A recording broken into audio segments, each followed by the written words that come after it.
Bulletin లో breaking news చూస్తున్నాం. కాంగ్రెస్ అగ్ర నాయకురాలు సోనియా గాంధీ ఆసుపత్రి నుంచి డిశ్చార్జ్ అయ్యారు.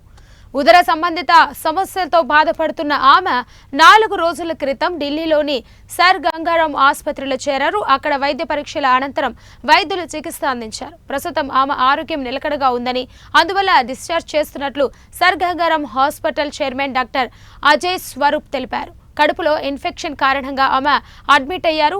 సాంప్రదాయిక చికిత్సతో ఆమె పరిస్థితి మెరుగుపడిందని వైద్యులు డాక్టర్ ఎస్ నుండి డాక్టర్ అమితాబ్ యాదవ్ తెలిపారు. డిశ్చార్జ్ అనంతరం అవుట్ పేషెంట్గా తదుపరి చికిత్స కొనసాగిస్తామని తెలిపారు.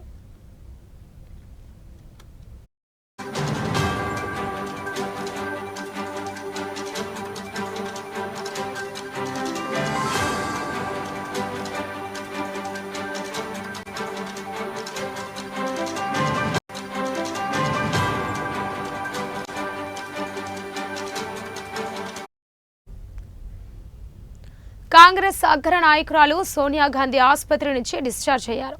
ఉదర సంబంధిత సమస్యలతో బాధపడుతున్న ఆమె 4 రోజుల క్రితం ఢిల్లీలోని సర్ గంగారాం ఆసుపత్రిలో చేరారు. అక్కడ వైద్య పరీక్షల అనంతరం వైద్యులు చికిత్స అందించారు. ప్రస్తుతం ఆమె ఆరోగ్యం నిలకడగా ఉందని, అందువల్ల డిశ్చార్జ్ చేస్తున్నట్లు sir Gangaram hospital chairman doctor Ajay Swaroop తెలిపారు.